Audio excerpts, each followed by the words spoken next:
Bonjour à tous, merci d'être là dans la plus belle salle du château pour l'UPHA et le Festival d'Histoire de l'Art. On a une table ronde qui est très importante pour nous, Éducation nationale, puisqu'elle est assez symbolique. Elle est tirée évidemment d'un projet qui a duré 5 ans, qui va peut-être durer, on ne sait pas encore, autour des fables de La Fontaine.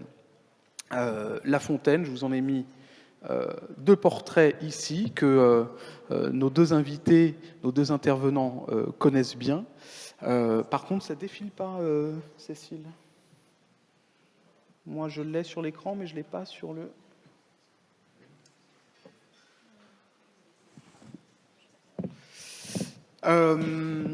En 2017, le ministre de l'Éducation nationale a souhaité que chaque élève de CM2 puisse recevoir ce qu'on a appelé un livre pour l'été. Donc à partir de 2018, les 800 000 élèves de CM2 ont chacun reçu au mois de juin, à peu près à la fin de l'année scolaire, un livre pour lire, pour regarder, pour étudier, le cas échéant pour se préparer à l'entrée en 6e. Ce livre, c'était un recueil de fables de La Fontaine. Alors évidemment, dans la thématique sur l'animal, c'était, je crois, assez important de parler de La Fontaine. Il me semble, je crois avoir vu France... voilà qu'on ne parle pas beaucoup de La Fontaine pendant ces 3 jours à Fontainebleau. Donc nous, côté éducation nationale, à l'UPHA, on a décidé d'organiser quelque chose de spécifique sur les fables de La Fontaine, et notamment à l'appui donc des recueils qui ont été réalisés depuis 2018 jusqu'à cette année 2022.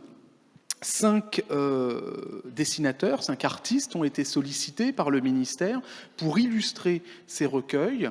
Le premier, c'était donc en 2018 Johann Sfar. En 2019, Wutsch. Ça fonctionne ?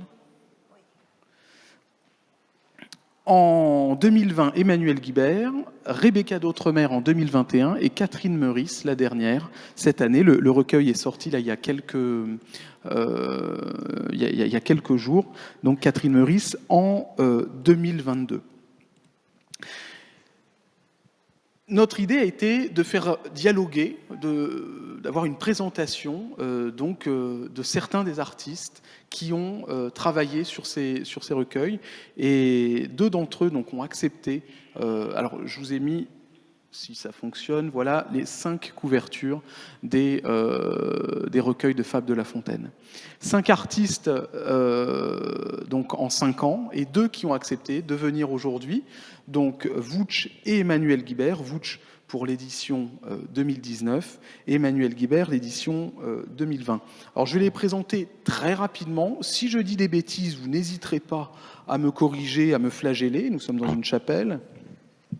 Wutsch, que moi j'ai connu beaucoup comme dessinateur d'humour, avec des univers multiples, le monde de l'entreprise, la vie familiale, la vie de couple parfois, un petit peu le monde politique. À ma connaissance, vous n'avez pas abordé le monde scolaire, ou rarement, mais vous allez peut-être nous le dire. Ça marche. Et ça et là, on voit passer dans votre œuvre, dans votre travail, des animaux. Et alors moi j'ai en tête notamment des vautours qui sont à la recherche de gnous décédés, donc un monde un petit peu cynique, mais en même temps il faut bien se nourrir. J'ai en tête un pingouin qui proteste contre sa mutation au pôle Nord, des reines du Père Noël qui sont très occupés à la veille de faire leur travail de distribution de cadeaux. Et puis, je pense également à des albums jeunesse que vous avez réalisés, notamment La Petite Grenouille qui avait mal aux oreilles. Et puis, je crois, mais c'était pour le texte, Albert le Petit Cochon Propre. Emmanuel Guibert, lui est dessinateur, scénariste, parfois en collaboration avec d'autres artistes. Je pense à Johann Sfar, Marc Boutavant. avec un univers varié pour les plus jeunes, pour les moins jeunes, avec un goût, je sais qu'il y a quelques professeurs d'histoire, au-delà de l'histoire de l'art, un goût affirmé pour l'histoire, l'Antiquité avec les olives noires. Je crois que vous avez également illustré un livre sur le roi Soleil, avec la directrice du château de Versailles, et puis évidemment plusieurs séries, Sardines de l'espace, La guerre d'Alan, donc à nouveau avec ce goût pour l'histoire, et puis évidemment le créateur, le co-créateur d'un petit animal bien connu des plus jeunes, donc le petit âne Ariol. Alors, pour l'idée, j'en ai parlé à vous, chez Emmanuel. Chacun va un petit peu présenter son travail, comment ils ont abordé la démarche des Fables de La Fontaine, la demande du ministère, c'était une commande du ministère. L'un et l'autre souhaitent aussi que ce soit un petit peu interactif. Donc on va avoir peut-être un temps de présentation, on a beaucoup d'illustrations qu'on ne passera peut-être pas toutes, mais je crois qu'à un moment donné, si vous avez des questions, si vous avez des remarques, je crois que l'un et l'autre seront très, très heureux de pouvoir dialoguer avec vous. Voilà, on est dans un monde où la parole est importante, le texte est important, mais également l'illustration. Et donc, je crois que cet échange autour des Fables de La Fontaine, illustré par Vooch et par Emmanuel Guibert, va permettre de faire ça. Peut-être pour lancer, et je mets une première illustration du travail de Vooch. Vooch, comment est-ce qu'on réagit, et ça peut peut-être lancer l'échange, comment est-ce qu'on réagit quand on vous propose d'illustrer les Fables de La Fontaine ? Ben, moi, je ne suis pas illustrateur. Hein. Je suis censé faire des dessins rigolos, des dessins d'humour, en fait. Et donc, je suis très étonné de ce coup de fil du ministère. Et ma première réaction, c'est de dire bah non, je ne veux pas faire ça, c'est pas mon boulot, je ne suis pas illustrateur. Et puis, très vite, je me dis non, c'est pas possible, ça serait indécent de refuser. Et puis voilà, à partir de là, on rentre dans le truc. Alors, c'est vrai que moi, je me suis vraiment complètement mobilisé sur le projet parce que d'abord, quand on m'a expliqué de quoi il s'agissait, je trouvais ça génial de filer des bouquins au CM2 avant qu'ils rentrent en 6e. Donc je trouvais l'idée géniale. Moi-même, j'ai appris les Fables de La Fontaine comme tout un chacun à l'école. Je m'en souvenais encore. Et donc je me suis complètement mobilisé parce que pour moi, c'était peut-être plus que ça ne l'aurait été pour un illustrateur. C'était vraiment un challenge. C'est-à-dire je changeais quand même un petit peu de catégorie, quoi. Alors, bon, déjà, il y avait le côté graphique, parce que là, j'avais pas de texte pour sauver un petit peu l'affaire, si vous voulez.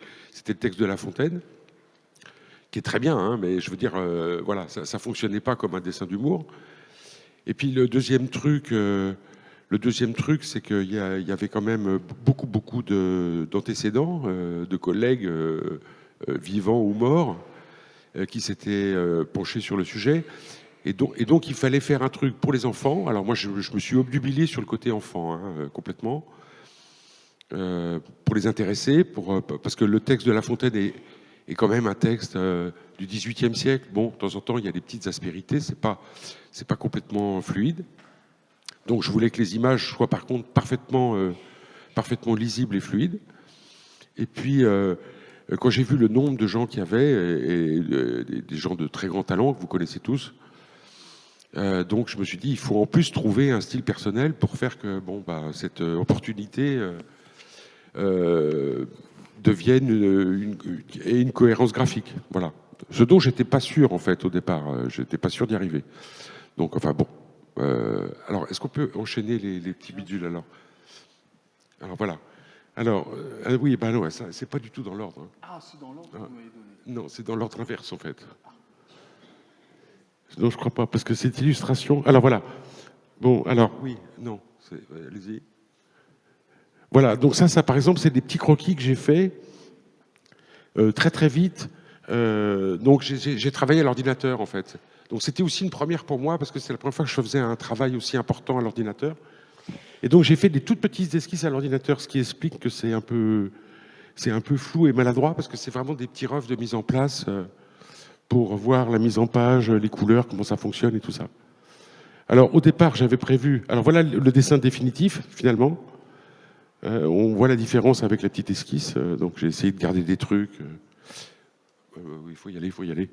Voilà, donc ça c'est le cerf se voyant dans l'eau. C'est aussi une petite esquisse très grossière. C'est vraiment des petits documents techniques en fait. Pour moi, ça me donne des indications. Hein. Voilà, donc ça c'est alors tout est mélangé. Hein. Parce que ça c'est l'illustration définitive du corbeau et du renard. Voilà, ça c'est de nouveau une esquisse. Voilà, c'est comme ça que j'ai travaillé. On peut enchaîner. Voilà, ça c'est le dessin définitif. Voilà, l'esquisse toujours. Donc j'avais prévu au départ pour l'éducation nationale de faire des petites frises en plus qu'on voit sur les esquisses. Voilà, les petites frises qui sont autour du texte. Mais vu le format du livre qui est quand même tout petit, voilà, j'ai préféré ne pas le faire. Par contre, j'ai gardé l'idée dans le bouquin qui a été fait au Cherche Midi l'année suivante.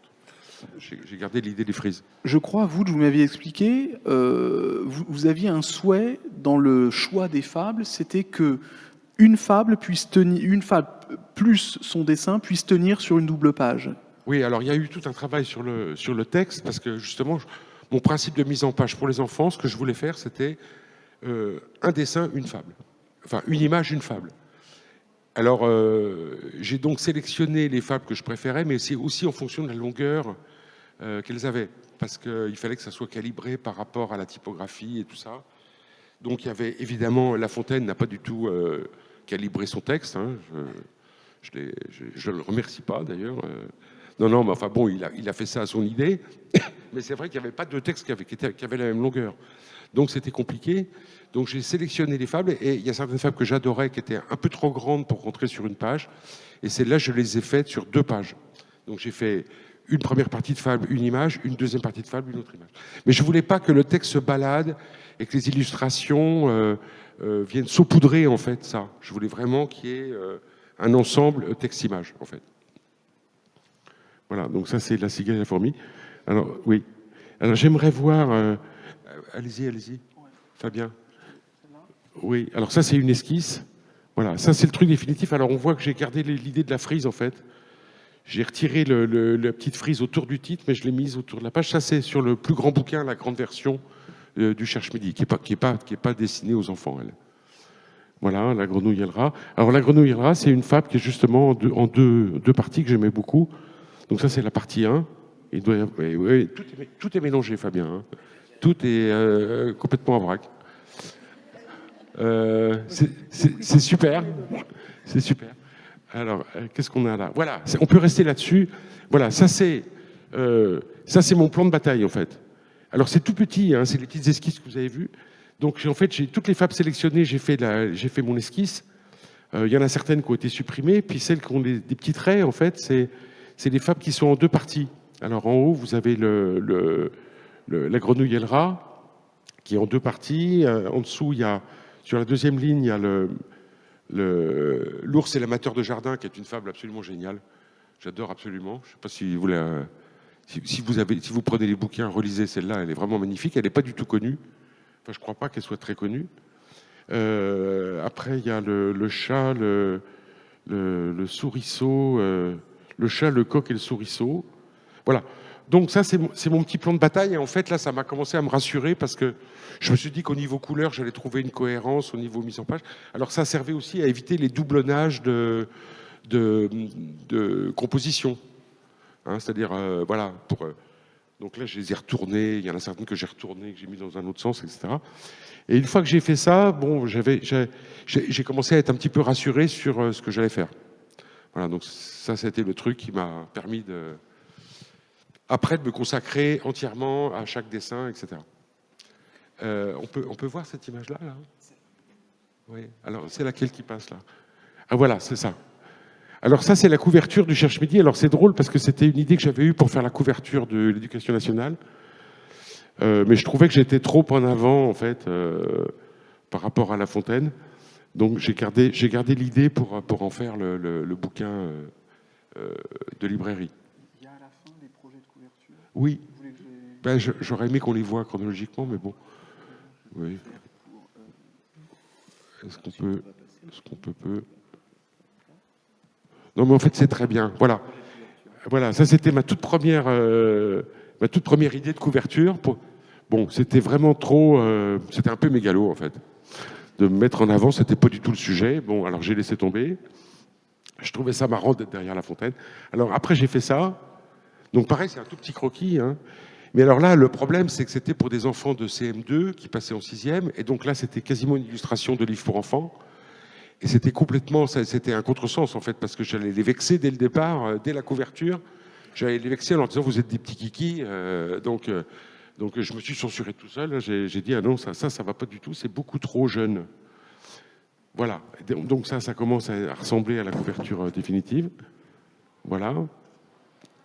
Bon, après, il y a des essais avec les personnages à droite, à gauche, machin, le loup, tout ça qui a été rajouté. Et voilà, la couverture quasiment définitive, en fait. Voilà. Donc ça, c'est... Voilà. Donc par rapport à l'autre, c'est la même idée, mais visuellement, ça ne fait pas livre pour enfants de 3 à 6 ans, quoi. Ce qui est important hein, dans cette tranche d'âge, hein, il ne faut pas les vexer. Voilà.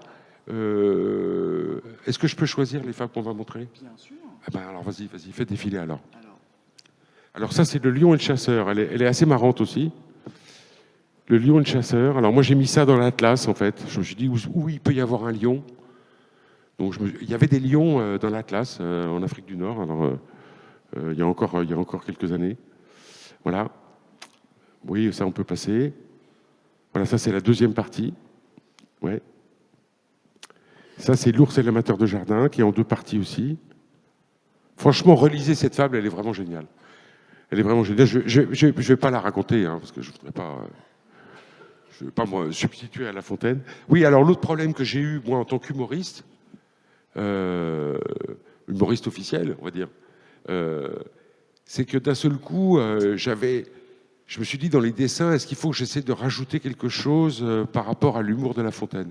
Et très vite, je me suis rendu compte que c'était un piège absolument catastrophique, parce qu'en fait, il fallait se mettre au service de La Fontaine et pas essayer de surenchérir sur son humour à lui. Donc là, je me suis complètement effacé en tant qu'humoriste. Je me suis contenté de me dire, essayons de sublimer en fait son texte par l'image. Et alors bon, il y a quand même une partie de mes fans qui ont pas. J'ai eu des réflexions bizarres. Ils m'ont dit, ah ouais, on vous reconnaît pas, c'est pas aussi drôle que d'habitude. Ben, j'ai dit, bah oui, mais enfin, écoutez les gars, c'est La Fontaine. Moi, je suis illustrateur. Donc, j'ai pas du tout regretté ce truc-là. Je pense que vouloir challenger La Fontaine, d'abord, on n'essaye pas de surenchérir sur un monsieur qui est mort depuis 300 ans. Ça se fait pas. C'est pas correct. Voilà. Donc ça, c'est le lièvre et les trucs. Voilà, très bien. Allons-y, Fabien, allons-y. Voilà. Ça, c'est une femme encore en 2 parties. Le cocher, le chat, le souriceau. J'en ai beaucoup bavé parce que c'était compliqué d'installer. Il y avait 3 personnages, en fait, dans la première illustration. Vas-y. Et puis, il n'y en a plus que 2. Après, il y a la maman qui parle à son fiston de souriceau. Donc moi, c'est une version complètement naturaliste, en fait. Alors, ça m'a conduit aussi à écarter certaines fables, comme par exemple la cigogne et le renard, c'est ça? Oui. Le renard et la cigogne. Parce que là, parce qu'il y a tout un peu dans La Fontaine. Il y a des morceaux complètement anthropomorphisés, et puis d'autres qui sont beaucoup plus sur la nature, qui sont beaucoup plus sentis sur la nature. Hein, par exemple, le héron, par exemple, hein, c'est complètement senti, les poissons, le truc. Enfin bon, je vais pas essayer de vous vendre La Fontaine, vous connaissez. Mais donc voilà, en fait, dans mon système à moi, qui était un système complètement naturel, de revenir sur les vrais animaux et la vraie nature, enfin de s'en rapprocher le plus possible. Ben là, par exemple, cette fable du renard et du corbeau, c'était pas possible parce qu'il y avait des instruments. Et là, c'était... je vois qu'il y a quelqu'un qui lève la main. Ou alors, c'est une crampe?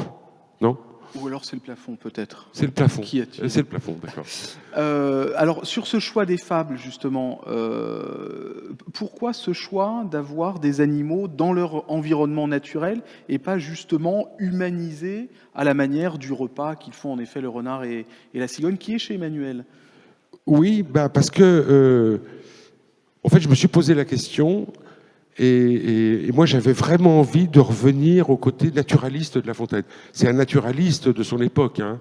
Il y a beaucoup d'erreurs. Si vous voulez, quand je suis rentré dans mon principe, je me suis rendu compte que La cigale et la fourmi, qui était une fable sur laquelle je voulais travailler, en fait, il n'y a pas de cigales en hiver parce qu'elles sont toutes mortes. Bon, alors voilà. Dans La grenouille et le rat, les rames. Attendez, c'est quoi? C'est la grenouille et le rat, c'est ça? Oui, c'est la grenouille et le rat. Et la grenouille ne mange pas de rat, voilà. La grenouille est supposée manger le rat, c'est un des moteurs de la fable. Elle convoite le rat pour pouvoir le bouffer. Et en fait, les grenouilles, ça ne bouffe pas de rat. Bon, alors, il y a 2-3 approximations dans le côté naturaliste de La Fontaine. Mais moi, je me suis vraiment... je suis parti des fables qui étaient qui me semblaient les plus senties par rapport à la nature. Et je trouvais aussi... Mais ça, c'est pas un truc qui m'a dirigé, c'est plutôt un truc qui est venu après coup, en justification. À une époque où la biodiversité est quand même complètement en péril, on le sait tous, j'avais envie de dessiner des vraies bestioles. Alors, par exemple, de dessiner un lièvre qui ne soit pas un lapin. Bon, et la différence est très, très subtile entre un lièvre et un lapin, mais j'avais envie que si les enfants voyaient un lièvre, ils disent « Ah, ça, c'est un lièvre ». Et puis, j'avais envie aussi de les émouvoir, si c'était possible, par un côté un petit peu lyrique sur la nature. Voilà. Donc, de faire un retour sur la vraie nature, en tout cas celle qui existait au XVIIIe siècle. Bon, voilà, ça c'est des fables que j'ai rajoutées après l'Éducation nationale. Donc ça, c'est La mort et le bûcheron. Voilà, donc c'est assez spécial parce que là, il y a un spectre en fait qui arrive carrément. Vas-y, Fabien, vas-y. Alors voilà, ça c'est une autre que j'ai rajoutée, Le chat et le renard. Voilà. Le loup, la chèvre et le chevreau, dont la morale est très connue. Et les petits poissons et le pêcheur. Voilà. Donc j'ai fait un petit rajout de 4 fables. De toute façon, le bouquin de l'Éducation nationale, sa pagination faisait que, il fallait s'arrêter. Je crois que j'ai fait 26 fables, en fait. Bon, j'ai quasiment fini, en fait. Mais après, moi j'ai des questions, les autres auront des questions. Vous avez dit à un moment, et la question c'est pour tous les deux, vous arrivez après des grands artistes qu'on a tous connus, y compris quand on était plus jeune, avec nos recueils à nous d'enfants de fables. On pense à Gustave Doré, on pense à Moreau, on pense à Chagall, à Granville, à Samy Vell, à Benjamin Rabier, tu l'as dit, Benjamin Rabier. Benjamin Rabier, oui. Marc Boutavant a fait un recueil sur les femmes. Est-ce que quand on vous passe cette commande, il y a cette espèce de poids de l'antériorité qui marque? Est-ce que du coup vous retournez pour voir exactement comment est-ce qu'ils allaient travailler, justement, ce côté naturaliste, ce côté humanisé, ce côté parfois un peu sombre, hein. Moi, j'ai le souvenir d'illustrations de Gustave Doré des fables. C'est parfois assez sombre. Comment est-ce que vous avez travaillé avec cette espèce d'héritage? Alors, je réponds, je passerai le micro à Emmanuel après. Moi, ça m'a beaucoup aidé, en fait. Bon, d'abord, il y a de l'humilité, en fait, de se dire qu'il y a quand même d'illustres prédécesseurs, donc il faut quand même se les remettre en tête. Et moi, ça m'a aidé, en fait, à trouver mon idée. Parce que quand j'ai regardé, en fait, maintenant c'est très facile, avec quelques clics, on voit tout, quoi. C'était pas le cas il y a encore 15 ans, mais aujourd'hui, c'est une histoire de clics. C'est instantané, donc c'est très accessible. Et en fait, de tout ce que j'ai vu, finalement, je me suis dit que c'était Gustave Doré. Ça m'a aidé à trouver une direction. Je me suis dit que c'était l'univers de Gustave Doré qui était en noir et blanc en général, hein, c'était des gravures. Mais il avait aussi un côté très naturaliste. Il a vraiment une vision de la nature qui était poétisé, mais qui était quand même très juste, qui était quand même très documenté. Et spontanément, je me suis dit, ah bah ça me plaît. Et je savais que j'allais pas marcher dans ses traces tout à fait, graphiquement, puisque moi je travaille, de toute façon, moi je travaille en couleur et en masse, donc c'est à l'inverse de son traitement de gravure, en fait. Hein. Et donc, j'ai pas eu peur de lui marcher sur les orteils, mais par contre, ça m'a aidé intellectuellement à trouver la bonne direction. Emmanuel, en plus de tout ce qu'on a cité, vous arrivez en 2020 après SFAR et après Vouch. Donc il y en a déjà deux qui en plus ont déjà travaillé sur ce format éducation nationale. Est-ce que c'est un poids supplémentaire ou est-ce qu'au contraire c'est une aide? Comment ai-je survécu, je me le demande. Écoutez, comme Vouch, je ne suis pas non plus illustrateur. Je dois dire que je le suis encore moins que lui, parce que Vouch se coltine l'image unique, souvent, et qu'il légende. Il lui arrive aussi de faire des strips ou des livres jeunesse, mais le fait est que souvent, il a affaire à une image cardinale, comme ça, avec une petite légende. Donc, moi, je n'ai presque jamais eu cette discipline qui est particulière. J'étais vraiment plutôt un auteur de bande dessinée. La commande m'est tombée dessus à la suite d'un chemin un peu tortueux. C'est pas passionnant, mais je peux le dire en 2 minutes, c'est rigolo. Je reçois un coup de fil de la fille de René Goscinny, Anne Goscinny. Et elle me dit, figure-toi que Jean-Michel Blanquer était un camarade de classe de mon mari, Aymar du Châtenay. Et donc, il a décroché son téléphone ce matin, il a appelé Aymar et il lui a demandé si Uderzo pourrait illustrer les prochaines fables de La Fontaine pour les enfants. Et à quoi Aymar a répondu, Uderzo, il n'était pas encore mort à l'époque, mais il était très âgé. Il ne dessine plus depuis 7 ou 8 ans, donc il n'y a aucune chance que Uderzo illustre les fables de La Fontaine.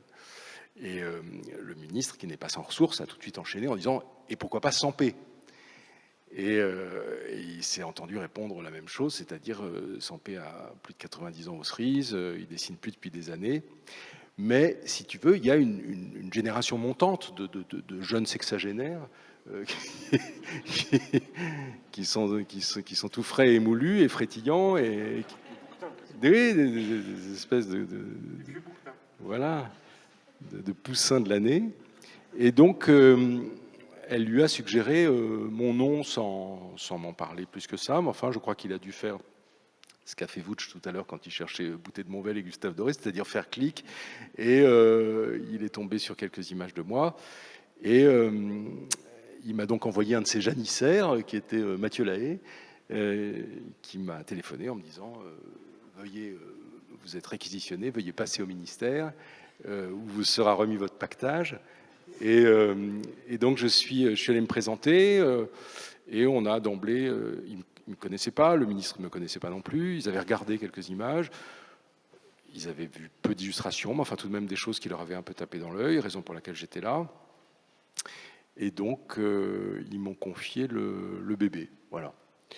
De ce bébé, on peut parler en regardant, comme on vient de le faire avec Vouch, quelques images si vous voulez, pour être plus précis, mais il m'intéresserait de savoir, vous êtes donc tous des enseignantes et des enseignants, donc vous représentez ici votre corps et puis en même temps vos élèves, et ça me plairait que vous interrompiez mon discours le plus tôt possible pour éventuellement me poser des questions en lien avec ce que vous serez susceptible de rapporter de ce que vous aurez entendu ici dans vos classes sur tous les sujets qui peuvent vous intéresser et qui tiennent, pourquoi pas à La Fontaine, mais comme vous l'avez compris, La Fontaine, c'était un peu le fruit du hasard.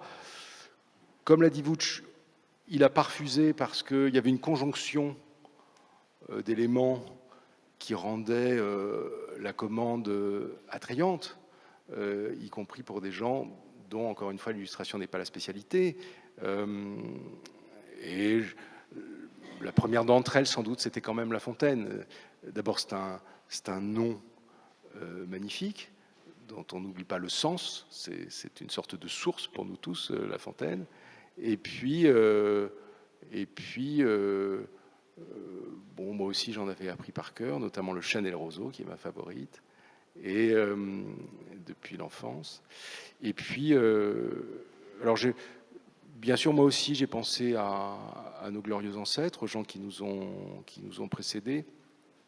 Cela dit, on sait qu'il faut, comme Wundt vient de le dire, trouver un angle en quelque sorte, une faculté qu'on a d'aborder ce travail, non pas tant pour se distinguer, mais tout simplement pour être à même de le mener à bien, c'est-à-dire avoir le désir nécessaire de s'affronter à quelque chose qui ne nous est pas habituel pour y trouver l'intérêt, le défi qui nous mène au bout d'un travail dont on sait qu'il va être intense, relativement dense, parce qu'on n'avait pas tant de temps que ça, somme toute, pour s'y livrer. Donc l'aspect technique est très important sur ce plan-là. Se proposer une chose qu'on n'a pas vraiment faite jusque-là, et puis en même temps, pourquoi pas, en effet, tirer aussi La Fontaine vers soi.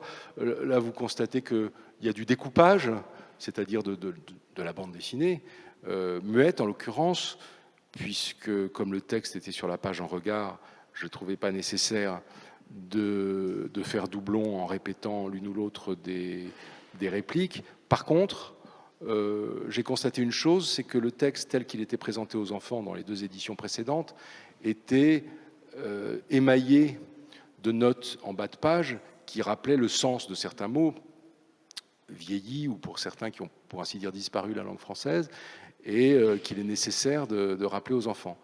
Donc je me suis dit, dans la mesure où on va, et La Fontaine mise à part, c'était peut-être l'aspect le plus poétique au fond de ce travail, c'était s'adresser à une classe d'âge entière.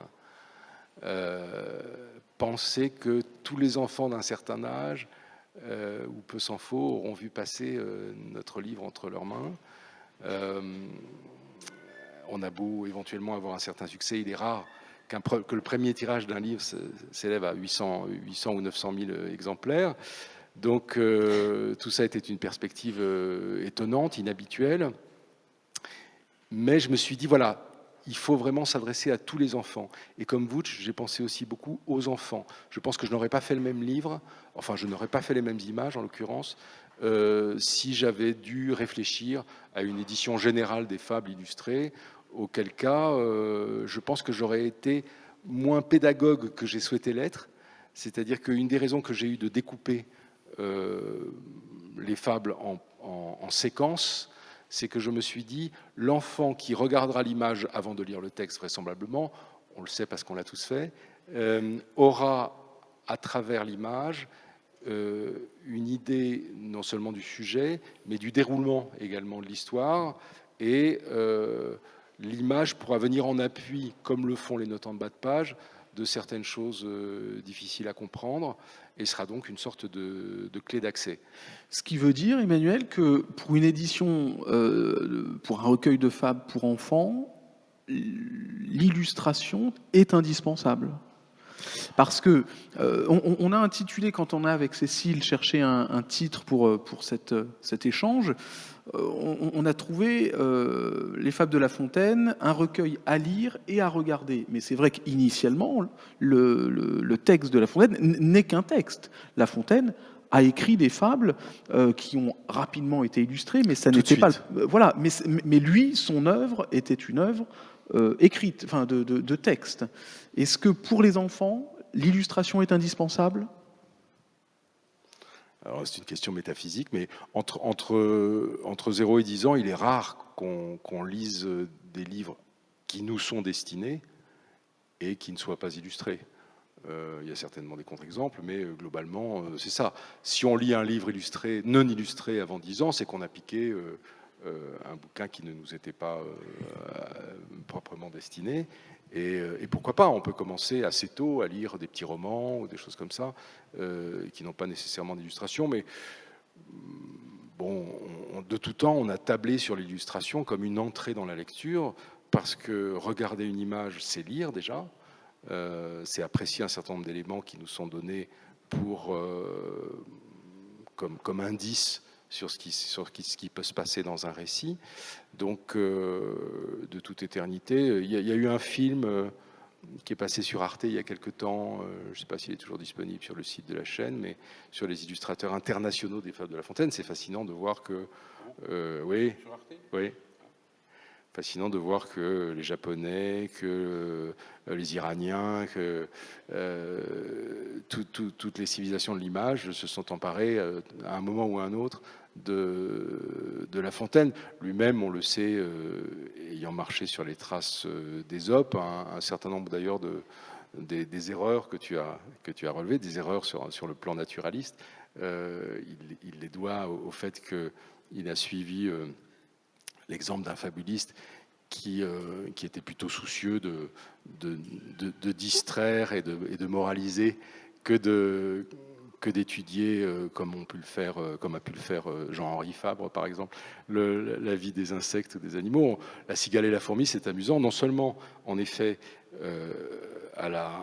quand vient la saison mauvaise, les cigales sont soit mortes, soit sous terre. Oui, mais toutes les cigales ne sont pas mortes. Il y en a qui attendent quand même de passer donc les... Moi, j'ai lu qu'il n'y en avait aucune qui survivait, en fait. Ah ben oui, mais il n'y a pas de génération spontanée de cigales. Elles se... Ah bah, t'as raison. Et si elles sont toutes mortes, c'est les dernières cigales. Mais le fait est que Je ne suis pas naturaliste non plus. Hein. Ça viendra prochainement. Vous venez de le voir. Non, en fait, la cigale passe étonnamment 4 ans sous terre et 4 mois en surface. Hein, à l'issue de ces 4 mois, elle meurt. Donc, on comprend qu'elle ait envie de faire entendre son cri-cri en frottant très fort ses élytres, parce qu'elle se félicite d'être à la lumière du soleil après avoir passé quand même 4 ans sous terre. Et non, peut-être que là où elle est le plus diffamée, c'est que c'est la fourmi qui vit aux dépens de la cigale et non pas l'inverse.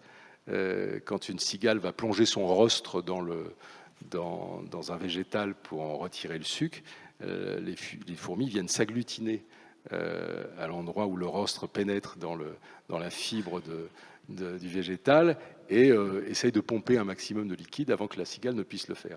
Et la cigale, en règle générale, avec une certaine bonhomie et une certaine placidité, les laisse faire. Donc, en l'occurrence, on vit sur des idées reçues qui ne tiennent pas debout dès lors qu'on se penche réellement sur ces animaux. Vous voyez que recevoir une commande du ministère de l'Éducation nationale pour dessiner les Fables de La Fontaine, ça nécessite évidemment de se pencher sur les sciences et vie de la Terre. Et donc c'est un travail en effet de longue haleine. Alors justement, c'est un travail de commande. Est-ce qu'à l'un ou à l'autre, on vous a imposé des fables sur lesquelles vous aviez peut-être moins d'entrain, moins d'inspiration Non, je dois dire, le ministère, en la personne de son janissaire, je trouve le terme magnifique, son janissaire très agréable, hein, très efficace, très agréable. En l'occurrence, voilà, il n'y a pas eu de contrainte au niveau du choix des fables. Alors moi, en ce qui me concerne, comme j'avais des problèmes de mise en page, j'avais des questions de mise en page à régler, donc c'était très difficile de m'imposer des fables qui n'allaient pas rentrer dans mon principe de mise en page. Donc Mathieu, pour ne pas le citer, m'a laissé libre. Il m'a juste demandé quand même qu'il y ait un certain nombre des fables les plus connues. Et je crois que l'idée était gardée dans les bouquins qui ont suivi, c'est-à-dire que il n'y a aucune contrainte qui est imposée. On peut faire son petit marché dans les 240 fables quand même de La Fontaine. La seule contrainte finalement, et je ne sais même pas si elle a été énoncée clairement, ça a été de dire, dans les 10 fables les plus connues, il faut qu'il y en ait quelques-unes, quoi. C'est-à-dire, on peut pas faire de l'exploration, faire de l'exploration complète sur La Fontaine en allant chercher des fables inconnues. Ceci dit, moi, j'ai sorti des fables que personne ne connaissait, même pas Mathieu. Et on m'a tout à fait laissé faire. Voilà, donc ça s'est très bien passé avec le ministère. Mais je voulais revenir sur un truc de tout à l'heure. Fabien, vous demandiez... le rapport aux enfants, ce qu'on attendait des images pour les enfants. Et moi, j'ai toujours pensé que les images par rapport au texte devaient être intrigants. Ça devait être un teaser, en fait. C'est-à-dire parce que de toute façon, s'il y a un texte, s'il y a une image, c'est l'image qu'on va regarder en premier. Ça, c'est absolument évident. Donc, puisqu'ils vont regarder l'image en premier, je me suis dit, il faut que je leur donne envie de lire le texte à côté, donc il faut que ça les intrigue, c'est-à-dire qu'il faut qu'il y ait des éléments où qu'ils réussissent à imaginer une histoire, en fait, quelque part, une partie de l'histoire, mais pas tout, et que la réponse finale de l'action va être dans le texte, donc normalement, ils vont faire l'aller-retour entre l'image et après se reporter sur le texte. Voilà. Et aussi, ce qu'a dit Emmanuel tout à l'heure est tout à fait vrai. Comme les dessinateurs sont très consciencieux, en fait. Hein. C'est des gens très consciencieux en général.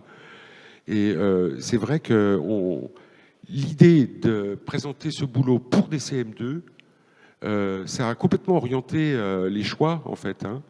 Et quand Emmanuel disait tout à l'heure, j'aurais pas fait le même bouquin pour des adultes, moi j'en suis certain. Et là, les vieux démons seraient peut-être remontés à la surface en me disant, il faut que je fasse un truc par rapport à La Fontaine, que je montre que moi aussi je suis vachement marrant et tout ça, etc. Alors le fait de le faire pour les enfants, ça a simplifié le problème. D'une certaine façon, c'était une contrainte, mais c'était aussi un fil directeur qui a aidé à simplifier le truc. Emmanuel, est-ce que Mathieu Lahaye, donc le fameux janissaire, a changé son fusil d'épaule l'année d'après et a imposé des fables en disant non, là, on va essayer de guider un peu plus le travail de nos illustrateurs? Oui, alors dans mon souvenir, il y a eu Un fait du prince, il y a une fable que le ministre aime particulièrement et qu'il fallait impérativement qu'on reprenne. Et puis, écoute, non, c'est pas La mouche du coche, c'est la fameuse fable dont vous allez me dire le titre, où l'homme mourant lègue à ses enfants un champ en leur disant un trésorier caché. Le laboureur et ses enfants, voilà. Mais on l'a pas mis parce que ça parle pas d'animal. Et puis il y avait en effet un certain nombre de fables qui étaient plus que conseillées, et ce qui était parfaitement compréhensible. Il y avait un côté, bouquet, best-of, comme ça. Il fallait impérativement que les fables les plus connues y soient. Mais j'avais moi aussi une petite latitude de proposition. Le loup et le chien n'y étaient pas, et c'est une fable que j'aime beaucoup aussi, donc je l'ai. Voilà, donc je l'ai représenté aussi. Et bon, on ne veut pas vous canuler avec ça, mais c'est vrai que les questions de mise en page sont très importantes pour nous. À vrai dire, dès qu'on commence à réfléchir à un livre, c'est une des premières préoccupations qu'on a. Ce qu'a montré Vouch tout à l'heure, sous l'espèce de petites cases qui ont été en quelque sorte son plan de bataille, c'est ce qu'on appelle le chemin de fer d'un livre, c'est-à-dire la façon dont on va enchaîner les pages. Et on étudie avec beaucoup de soin la manière qu'aura le lecteur d'être accueilli dans un livre, la capacité qu'il aura à y progresser, les effets de surprise ou de continuité au contraire qu'on va lui ménager. C'est des questions qu'on a constamment en tête. À vrai dire, s'affronter à quelques livres que ce soit, mais pourquoi pas à celui-ci que nous avons comme exemple aujourd'hui, c'est avoir quotidiennement des centaines de questions auxquelles il faut apporter nos réponses les plus satisfaisantes, puisqu'on a chacun un rendez-vous singulier avec un sujet. Donc il faut faire des pas, nous, vers ce sujet, et il faut en même temps essayer de l'attirer à nous pour en faire un sujet viscéral, séminal, sentimental. C'est aussi une des raisons qui nous mène à mener à bien un projet comme celui-là, c'est de s'y mettre, si j'ose dire, non seulement dans le sens de retrousser ses manches pour se mettre au boulot, mais aussi de s'y retrouver, de s'y loger, de s'y nicher. Je pense que ce que disait Vouch tout à l'heure sur l'aspect naturaliste du rendu de son livre, c'était certainement une volonté pour lui de renouer avec des sensations qu'il a eues en se promenant dans la nature aussi. C'est une façon. On crée tous dans nos livres des sortes d'arches où on essaye de sauvegarder des choses qui nous sont précieuses. Les dessins d'humour de Vouch, évidemment, on se précipite sur la légende pour rigoler un bon coup, mais il y a une partie de nous-mêmes qui est avant tout subjuguée par la beauté de la gouache, la capacité à placer deux petits personnages dans un grand paysage. Et ce sont des mobiles essentiels en fait dans nos travaux. Moi, par exemple, il se trouve que tous les décors que vous verrez dans mon édition des fables sont des décors sentimentaux. J'ai fait un livre qui s'appelle La guerre d'Alan, un autre qui s'appelle L'enfance d'Alan, un troisième qui s'appelle Martha et Alan. Et l'Alan en question est un ami très cher que j'ai eu, qui avait fait la Seconde Guerre mondiale comme GI, qui m'a raconté sa vie. Et j'en fais des volumes. Je suis d'ailleurs pas au bout de mes peines. J'ai encore un certain nombre de livres à lui consacrer.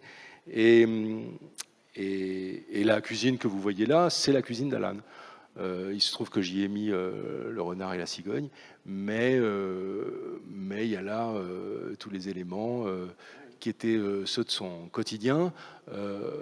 La page suivante, on change de cuisine puisque on n'est plus chez la cigogne, on est maintenant chez le renard, et là on n'est plus chez Alan, on est chez ma grand-mère paternelle à Cognac, 25 rue Robert Doga, où je mangeais la salade de riz au saumon et la tarte aux abricots qu'elle me faisait le soir.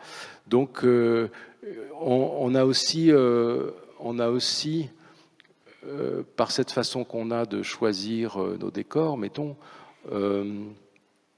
une envie que deux choses intimes se rejoignent, une lecture, un fait culturel, quelque chose à quoi on a eu accès enfant et qui a déposé en nous évidemment un sédiment pour la vie, et puis à un autre niveau, mais tout à fait comparable, des maisons qui n'existent plus, mais qui existent encore sous la forme de photographies ou de croquis. Là, j'ai inséré mes personnages dans des croquis que j'ai fait chez ma grand-mère juste avant qu'elle ne disparaisse et que sa maison ne soit vendue.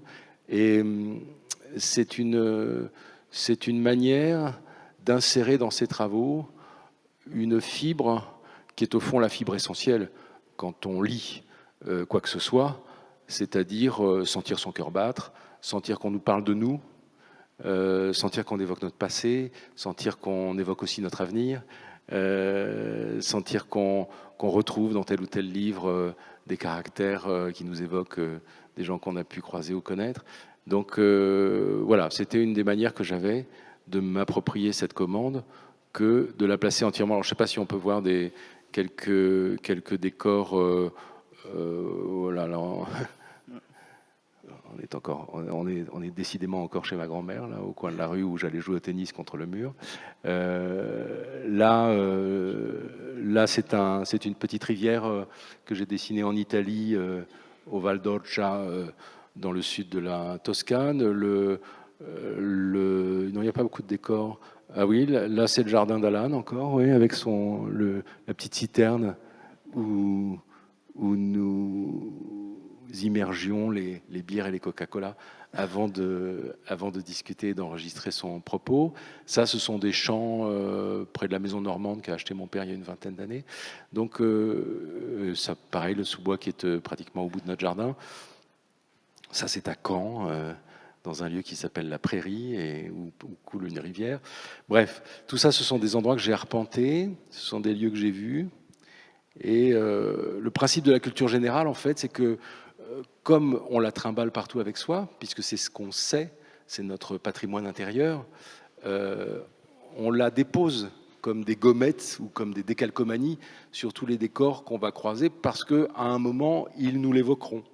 On est dans tel paysage et on va se mettre à penser à La Fontaine, inspecteur des eaux et forêts, parce que on se balade et que tout d'un coup l'idée peut-être nous traverse qu'il en a fait autant il y a quelques siècles et que ça lui a inspiré cette fable qu'on aime tant, et pourquoi pas se la réciter une fois de plus, et voilà.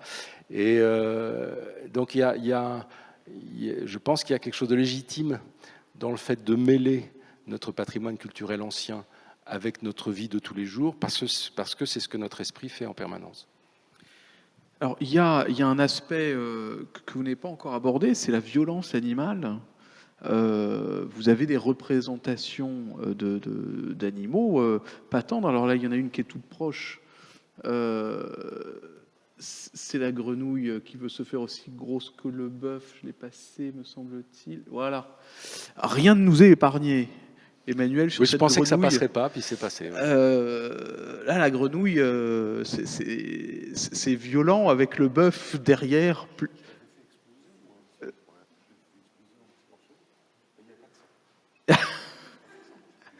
Venant un an après toi, je me suis dit, je vais enfoncer le clou. Et inversement, Emmanuel, chez vous, les loups, qui dans l'imaginaire populaire sont des animaux effrayants, bah, ils sont plutôt sympathiques, les loups. Alors, celui-là, c'est celui du loup et le chien. Je ne sais pas si on verra pas son vis-à-vis, mais Non, le principe, évidemment, c'est le contraste entre ce loup hâve, misérable, blême, et puis le chien bien nourri pour la raison qu'il a un maître, et l'apprendra plus tard, le collier qui va avec, raison pour laquelle le loup préfère repartir dans ses taillis. Et bon, bah, il fallait faire un loup, évidemment, dont on sent qu'il a des problèmes de fin de mois. Et ça faisait partie du jeu. Je l'ai mis dans un champ dans ma Normandie, là. Le loup et le chien, c'est une fable que vous vouliez. Le chien, je l'ai demandé, ouais. oui. Bah oui, je ne sais pas ce que vous en pensez. C'est une fable qui est à tous égards extraordinaire. On ne peut pas évidemment dissocier chez La Fontaine le fond de la forme. Si on aime les fables de La Fontaine, c'est parce que la langue nous les fait aimer. C'est d'ailleurs le principe de tous les livres. On ne se souvient des quelques idées qui sont énoncées dans les livres que pour la raison qu'elles sont bien énoncées. Des idées mal énoncées peuvent éventuellement nous agiter pendant un certain temps, mais il n'est pas question qu'elles nous marquent durablement ou qu'on s'en souvienne. On a besoin du style. Et il est assez communément reconnu qu'en matière de style, franchement, voilà, le chêne un jour dit au roseau, vous avez bien sujet d'accuser la nature. Le roi attelé pour vous est un pesant fardeau, le moindre vent qui d'aventure. Bon, on a une volupté à se dire ces poèmes qui est le signe de leur éternité, donc de leur proximité permanente en fait. Ce sont tous les grands textes qui nous viennent de l'Antiquité ou qui aient été écrits il y a quelques semaines sont en fait frais du jour. C'est ce qui fait un grand texte, c'est qu'il vous parle à l'instant T. Il n'y a pas besoin de se mettre des brodequins de réalité virtuelle sur la tête. On est instantanément en contact avec une pensée qui nous parle de choses dont on a soif et dont on a faim. Donc, il est évident qu'il y a ça chez La Fontaine. La Fontaine a été chantée aussi merveilleusement, donc on peut le fredonner aussi. La cigale et la fourmi, dont on parlait tout à l'heure, c'est aussi une merveilleuse chanson de Charles Trenet. Il en a fait une version étincelante. C'est le matériau de nos vies, voilà. Et dans l'acceptation de cette commande, il y a aussi tout d'un coup la possibilité qui nous est offerte de s'arrêter sur quelque chose dont on sait que c'est là, mais au fond, les choses dont on sait le plus qu'elles sont là, est-ce que c'est celles sur lesquelles on s'arrête le plus volontiers? Pas forcément. Donc, moi, je sais que c'est ce qui m'intéresse dans la vie, c'est vraiment tout ce qu'on transporte dans un sentiment d'évidence et parfois de banalité telle qu'on ne songe pas à y réfléchir et qui néanmoins fait le tissu de nos vies et qui donc vaut le coup qu'on s'y intéresse. Vouch? Oui, sur la violence de La Fontaine, quand on relit les fables, bon, évidemment, on en a tous un souvenir émerveillé, tout ça, c'est mignon, il y a des trucs. Mais en fait, quand on regarde bien, Le Loup et l'Agneau, par exemple, qui est une des fables les plus violentes, enfin, de celles que j'ai choisies moi, il y a des espèces d'ellipses incroyables. C'est-à-dire que Le Loup et l'Agneau, c'est 9/10 de blabla, c'est une espèce de tractation. Tiens, tu m'as fait ça, mais non, pas du tout. Et ça, et oui. Puis alors, j'ai cette raison-là. Et puis ça se termine quand même par là-dessus, au fond des forêts, le loup l'emporte et puis le mange. Bing. Alors là, il y a une espèce de vision, une espèce d'ellipse incroyable qui fait toute la violence du truc. Enfin, je rejoins complètement Emmanuel. Enfin, sur le tempo, en fait. C'était des fables qui étaient faites pour être dites. Hein. Et donc, il y a une espèce de dynamique. Hein. Alors, pas dans toutes, parce qu'il y a des fables très chiantes, en fait. Moi, j'ai regardé les 240 fables, il y en a qui sont... complètement mythologiques, avec des références aux dieux, mais des trucs qui se traînent le ventre par terre sur des kilomètres. Enfin, c'est très bizarre, en fait. C'est très hétérogène, en fait, hein, La Fontaine. Mais de temps en temps, il a ces espèces d'ellipses très violentes et qui sont d'une efficacité redoutable dans la violence. Alors, c'est vrai que le loup, votre loup, là, Oui, pour le alors, coup, mon est loup. effrayant. Oui. Oui. Mais avec Moi, je fais des loups très regard effrayants. perçant. Comme ça, je fais des loups très effrayants. Oui, Alors, oui. il y a d'autres animaux qui ne le sont pas. Je pense, chez Emmanuel Guibert, le moucheron. Il fallait quand même dessiner un moucheron dans Le Lion et le Moucheron. Et chez Vouch, une huître. L'huître et les plaideurs. Ça, c'est quand même une gageure que de dessiner une huître ou un moucheron. Elle danse pas le Charleston non plus, mon huître. Hein. Elle est juste posée dans sa coquille. Oui. Enfin, elle est pas animée. Mais c'est vrai que j'ai essayé de faire une belle huître et je me suis posé la question des huîtres plates et des huîtres creuses. Eh ben oui. Et donc j'ai fait plutôt une huître plate parce que les huîtres creuses à cette époque-là, elles étaient au Japon, elles n'étaient pas du tout chez nous. Voilà. Donc le souci, je vous dis que les dessinateurs, c'est des gens très le souci scrupuleux, naturaliste. très scrupuleux, très honnêtes. Ils essaient de bien faire le travail. En fait, on sait que la plupart des commandes sont des sont des ferments de culture générale. C'est-à-dire que quand on nous propose d'intervenir sur tel ou tel sujet ou sur tel ou tel livre, il est rare qu'on soit universel sur le sujet en question. Donc c'est le moment où on se cultive, où on se renseigne, où on enquête, où on lit. Et je dois dire que le substrat ensuite qu'on en donne dans nos livres est vraiment un précipité de tout ce qu'on a pu apprendre, mais parfois on est allé très loin et trop. En plus, Internet y concourt. Quand on se lance dans une recherche, il arrive que l'heure tourne sans qu'on s'en rende compte. Mais je pense que vous devez expérimenter en tant qu'enseignant le fait que il arrive qu'on parle bien de sujets qu'on est en train d'investiguer. Il y a une partie de ce que vous donnez aux élèves qui est sans doute un tout venant qui se répète d'année en année, mais il y a aussi certainement des jours où vous y insérez des recherches qui vous sont personnelles, et il arrive parfois que ces recherches, vous soyez en train de les mener. Et je trouve qu'on est d'autant plus chaud et d'autant plus convaincant souvent qu'on enseigne ce qu'on est en train d'apprendre, en fait. Parce que l'esprit s'est cristallisé dessus, la chaîne des faits, des enchaînements nous éclaire parce qu'on vient de l'apprendre. Il y a des risques qu'on l'oublie quelques temps après, mais enfin, à ce moment-là, elle est encore palpitante, donc on la communique bien.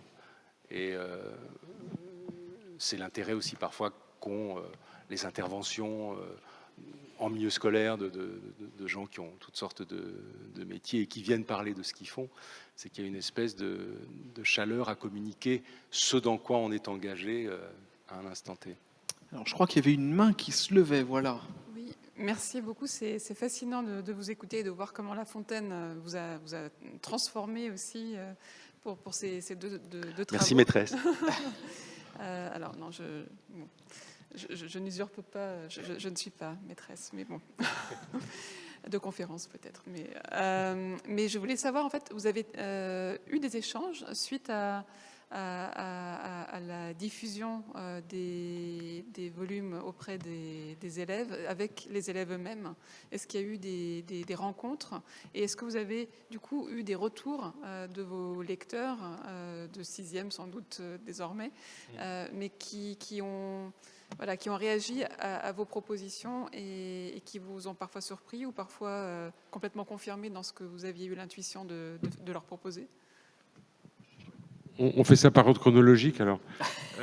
Non. Moi, j'ai été un petit peu désappointé parce que je m'attendais quand même à des retours. Alors, il y a eu des retours sur l'événement lui-même, c'est-à-dire qu'il y a eu des photos qui ont été prises avec les enfants qui brandissaient des livres. Hein, tu as vu ça aussi. Mais des retours sur le travail lui-même, non. Malheureusement, c'est un peu le lot de beaucoup de dessinateurs, enfin pas que d'ailleurs, mais entre autres les dessinateurs, qui souvent n'ont que le résultat des bilans des ventes de leur éditeur pour voir si ça a marché ou pas. Alors, c'est vrai qu'il y a les séances de dédicaces qui peuvent changer quand c'est des bouquins qui sont en librairie, où là, on peut recueillir des avis de gens intéressés, parce que s'ils viennent à la dédicace, c'est qu'ils sont intéressés, a priori.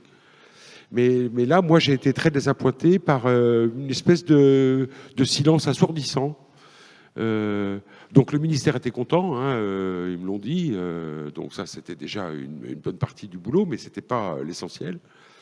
Alors après j'ai réfléchi et je me suis un peu consolé en me disant que c'était un livre gratuit. Alors vous savez, les choses gratuites dans notre société, c'est quand même très spécial. Hein, c'est comme le bénévolat, c'est des trucs assez complexes en fait. Et un livre gratuit, ça vaut 0, donc un livre gratuit ça vaut rien aussi. Donc, Emmanuel, moi et les autres auteurs, on s'est évidemment complètement excités sur l'idée d'avoir un ouvrage imprimé à 900 000 exemplaires, 800 000 exemplaires, ce qui est un tirage inatteignable pour des auteurs comme nous, qui ne sommes pas les illustrateurs d'Harry Potter dans le monde entier. Donc, c'est une espèce de chiffre mirifique. Mais en même temps, il faut voir comment ça se passe. En fait, il y a un carton qui arrive dans l'école, probablement, je ne l'ai même pas vu en vrai, mais il y a un carton qui arrive et puis qui se retrouve dans la classe. Et puis voilà, on fait défiler les élèves et puis ils ont un livre gratuit. Mais finalement, est-ce qu'un livre gratuit, ça a toute la valeur d'un livre? Moi, j'ai tout fait pour que mon livre ressemble à un livre. C'est-à-dire qu'il ait une vraie couverture, qu'il ait une vraie logique. On en parlait tout à l'heure, enfin Emmanuel en parlait tout à l'heure, une vraie construction à l'intérieur. Un parcours de lecture, une cohérence dans la mise en page, dans les dessins, etc. J'ai tout fait pour que ça ressemble à un livre, mais finalement un livre gratuit, c'est un peu le défaut de ce principe que je trouve magnifique en même temps. Hein. J'ai complètement adhéré au principe, j'ai pas seulement adhéré à La Fontaine, j'ai adhéré au principe de la distribution gratuite de livres à des jeunes élèves. Parce que là, il y a un côté, il n'y a plus de classe sociale, il n'y a plus rien, tout le monde a droit en fait à son livre. Donc moi, j'ai adoré le principe, mais en même temps, comme toutes les choses, il y a des défauts. Il y a des défauts qui sont inhérents à ça. Et moi, je pense que le fait que le livre soit gratuit, je pense que ça a joué dans le fait qu'il y a eu aussi peu de retours. Voilà, pour dire les choses en un mot. Emmanuel ? Alors moi, je suis allé à l'école. Je suis allé à l'école avec le ministre. On a pris à 6h30 du matin, rue de Grenelle, une limousine, on a suivi toute une caravane, on a traversé la France endormie jusqu'à Montmirail dans l'Est, qui je crois est un village connu pour avoir hébergé la dernière nuit de Napoléon avant Waterloo. Et oui, donc voilà, on est arrivé sur un parking où nous attendait le préfet, le président de région, je crois, un certain nombre d'officiels, on a serré des pinces et puis on est entré à l'école. Et c'était en plein Covid. Il y avait à cette époque-là une énorme pression sur le ministre qui souhaitait, depuis le début, laisser ouvertes les écoles, ouverts les établissements scolaires, et y compris au gouvernement des gens qui étaient contre. Donc, moi, ça m'intéressait d'en parler avec ce monsieur dans la voiture. Auparavant, il m'avait présenté sa fille qui est une lectrice de mes bandes dessinées pour enfants. Et puis, bon, on est entré dans cette école. L'instituteur qui nous a reçus, j'ai raconté ça à Fabien tout à l'heure, s'appelait le professeur Raoult. Et donc, on avait nos masques sur le nez. Tout est faux dans cette histoire. Hein, on l'a répété tout à l'heure, c'est pour ça que je vous le dis. On avait nos masques sur le nez et le ministre a dit « Est-ce que vous me reconnaissez ?» Et un des enfants a levé le doigt et a dit « Oui, vous êtes le ministre !» Et il a dit « Oui, mais le ministre de quoi ?» Et l'enfant a répondu « De la santé !»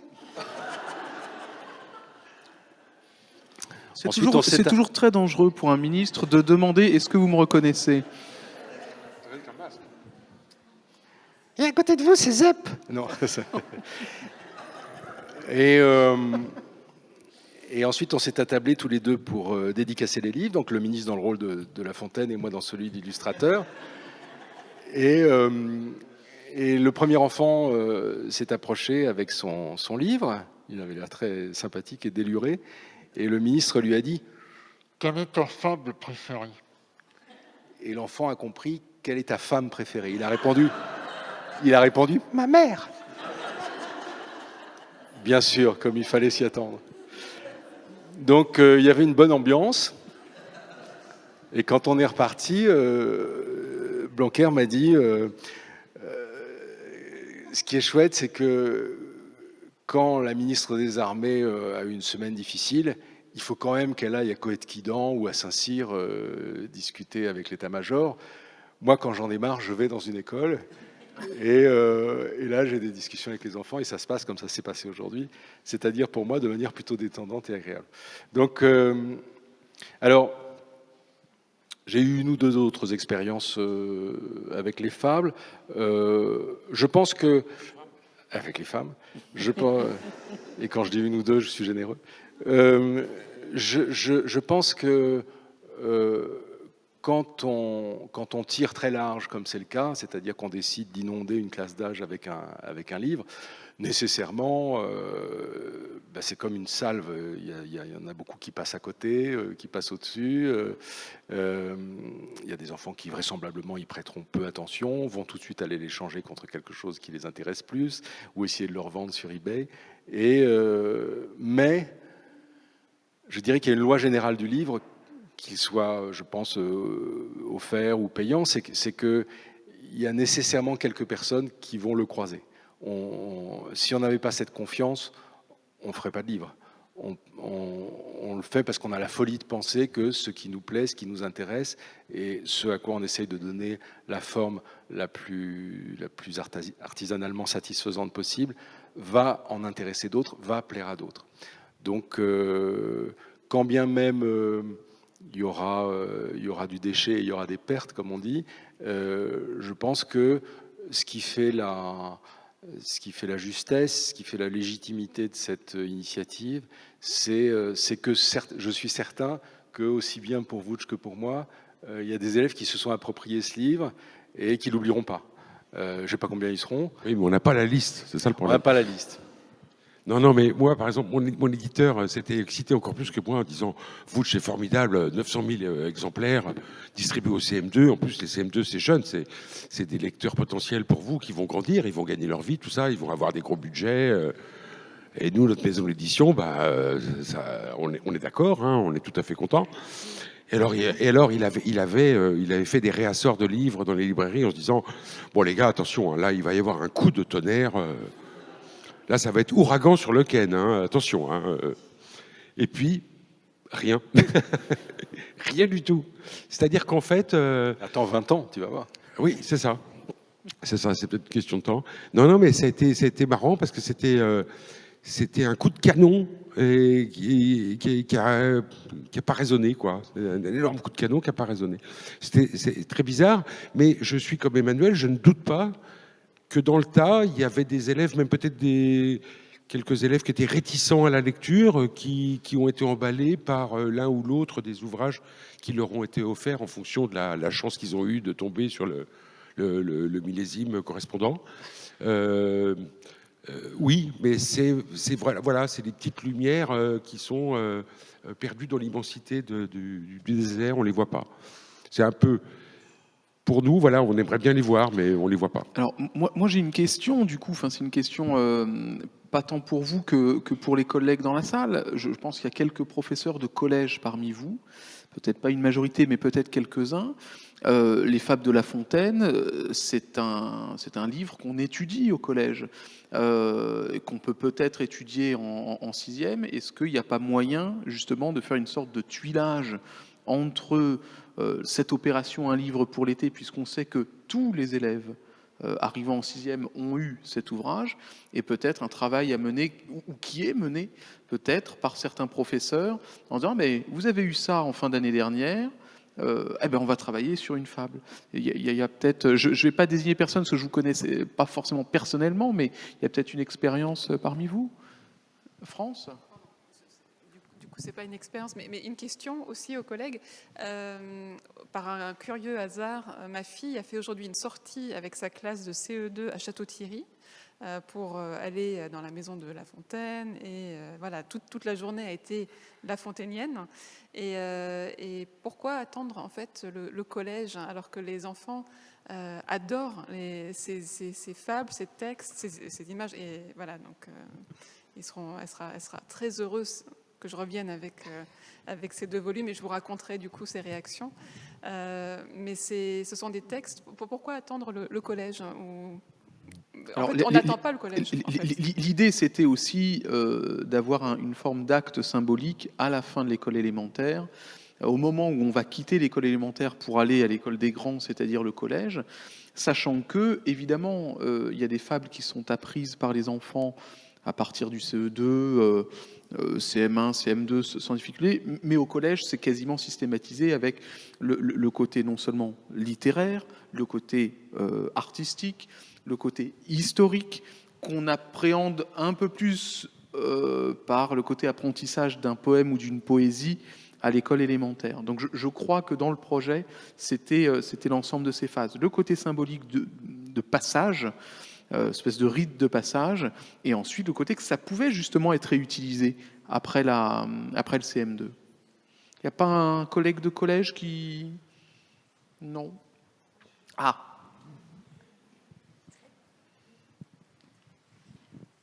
Merci. D'abord, je me tourne vers vous. Vooch, et juste une petite lueur d'espoir. Le livre n'est pas gratuit, il est offert. Et il est offert par l'école. Et écoutez, moi, j'ai des souvenirs de fin d'année de CM1, CM2 où on recevait des livres offerts par l'école. Et je les ai gardés. C'était des collections Grunt, des contes et légendes. Et ils sont toujours chez mes parents, dans la même étagère. Et donc, je pense qu'il faut... Enfin, peut-être qu'il n'y a pas de retour immédiat, mais il y a 800 000 enfants par an qui ont ce livre et qui le feuillettent et qui voient les images et qui lisent éventuellement les textes. Et ça, il y aura... Enfin, voilà, il y a des lumières qui s'allument chez ces enfants-là, des lueurs qui s'allument et il y aura des retours sans doute à moyen et long terme. Très bien, je vais pouvoir rassurer mon éditeur. Merci beaucoup. Parce que là, il se posait des questions. Non, mais enfin, gratuit ou offert, oui, mais enfin, on ne le paye pas. Oui, Alors, c'est vrai qu'il y a des nuances sémantiques, mais c'est un livre qu'on n'a pas acheté. C'est vrai que quelqu'un qui achète un livre, en fait, quelque part, il y a un désir, il exprime un désir, parce qu'il est prêt à échanger de l'argent contre la concrétisation de ce désir. Donc, oui, bon, ben, moi, je ne demande qu'à vous croire, madame. Hein. Franchement, savoir qu'il y a des centaines de futurs adultes qui admirent mon travail et qui n'ont qu'une hâte, c'est d'acheter mes originaux plus tard. Quand ils auront les moyens, ça m'enchante. Alors ensuite, pour revenir, donc moi je suis inspectrice de lettres, donc j'ai une vision un petit peu de ce qui se passe au collège et au lycée, parce que La Fontaine est aussi au programme de lycée, au programme de première. Donc effectivement, c'est une œuvre qui est une œuvre phare, hein, qui est étudiée à la fois à l'école primaire, au collège et au lycée, et c'est pour ça que le choix s'est porté sur les fables de La Fontaine.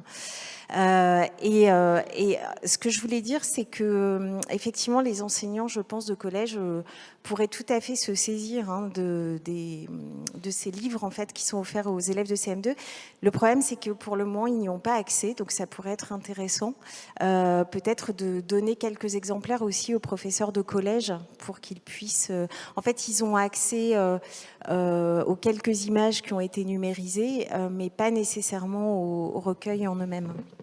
Donc ça pourrait être une idée que de transmettre aussi ces recueils aux professeurs de collège pour qu'ils puissent s'appuyer dessus en début de, oui, c'est en effet. En début de collège. Oui.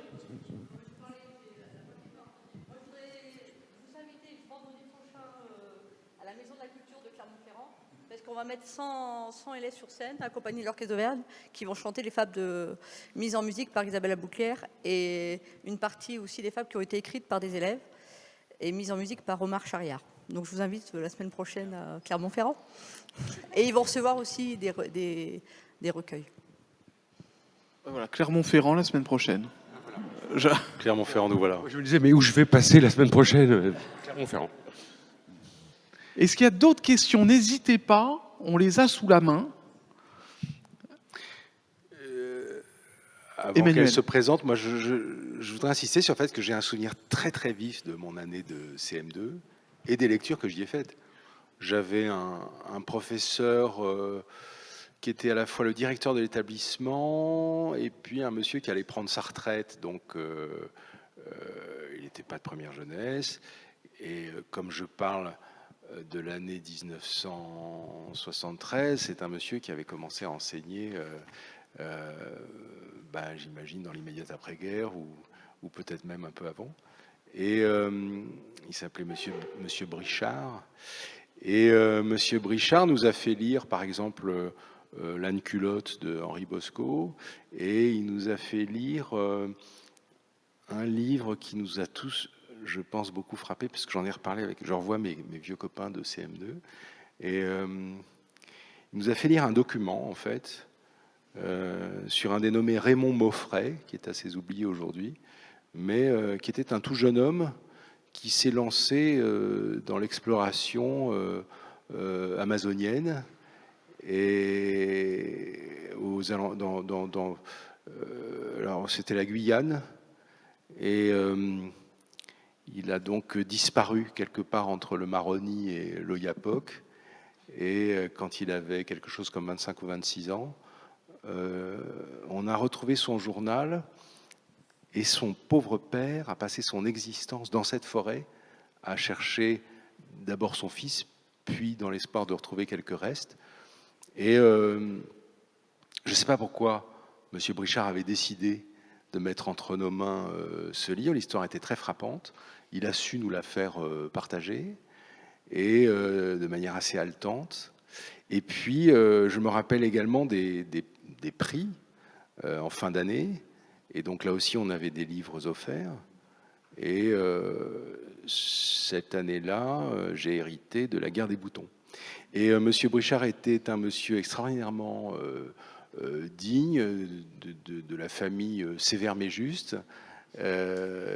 Donc, on ne rigolait avec lui qu'avec parcimonie. Et il me met ce livre entre les mains sur l'estrade, et pour marquer le coup, je fais mine de le feuilleter devant lui, et le premier mot sur lequel je tombe, c'est « couille ».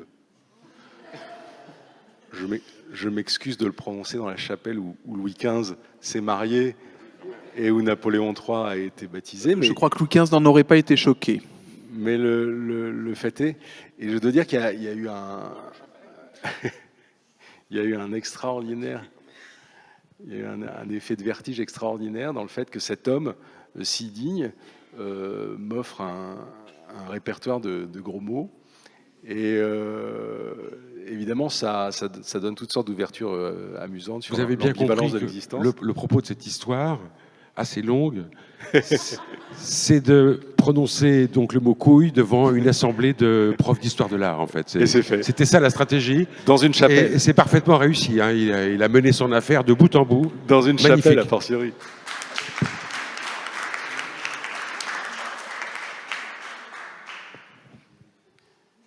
Est-ce qu'il y a d'autres questions, avec ou sans gros mots, hein, mais n'hésitez pas. Écoutez, je pense que... Ou d'autres invitations. Je pense qu'il nous reste à remercier nos deux intervenants. Je crois que c'était vraiment très important qu'on puisse avoir ce décryptage de votre travail, un travail pas simple parce que une commande est en plus d'un ministère, donc quelque chose d'assez formel, avec ses contraintes en termes de volume, en termes de taille, mais qui, et je rejoins notre collègue inspectrice de lettres, qui je crois marque quand même les enfants, parce que faire entrer la culture, faire entrer un livre dans un foyer qui parfois en est dépourvu, et c'était aussi l'un des sens de ce projet, eh bien c'est quelque chose qui peut marquer un enfant. Alors peut-être pas les 800 000 qui n'en ont pas besoin de manière équivalente. Peut-être certains, comme le disait la collègue, vont passer complètement à côté, dans une proportion qu'on ignore. Mais si, avec ces volumes, chaque année, eh bien, on on en repêche 1, on en repêche 10, on en repêche 100, peut-être 1000, eh bien, ce sont ceux-là qui auront été sauvés. Alors, c'est un projet c'est un livre qui est gratuit, mais c'est un projet qui a un coût. Il n'est pas gratuit pour tout le monde, ça, c'est sûr. Et donc je crois que pour le ministre de l'Éducation nationale et de manière générale pour le ministère de l'Éducation nationale, c'était une opération extrêmement importante. Et puis n'oublions pas, et ça je parle devant vous, mes chers collègues, on sait très bien que 2 mois de vacances l'été, c'est parfois long. C'est parfois long pour certains enfants qui parfois sont aussi désœuvrés. Et le titre du projet, hein, un livre pour les vacances ou un livre pour l'été, non, un livre pour les vacances, eh bien, ça permet aussi à un moment donné, pendant ces 8 semaines d'été, eh bien, de se raccrocher à l'art, de se raccrocher à la littérature, et quel art.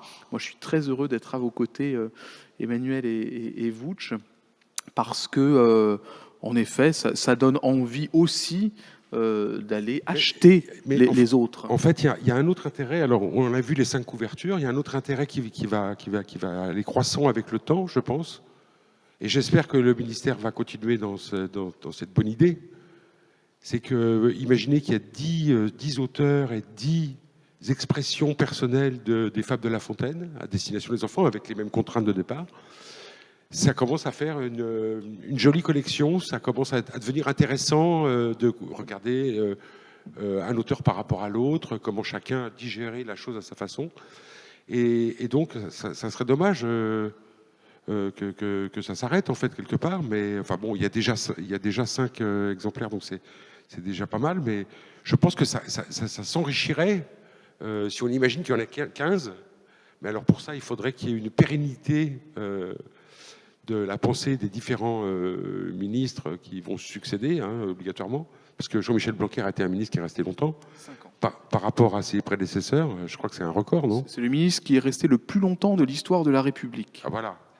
Alors, donc, est-ce que les futurs ministres vont avoir le courage, la patience, la ténacité, la fidélité à l'idée, etc., de continuer le truc? Ben, on ne sait pas. En tout cas, nous, on a eu la chance d'en faire partie du premier wagon. Voilà. Merci beaucoup.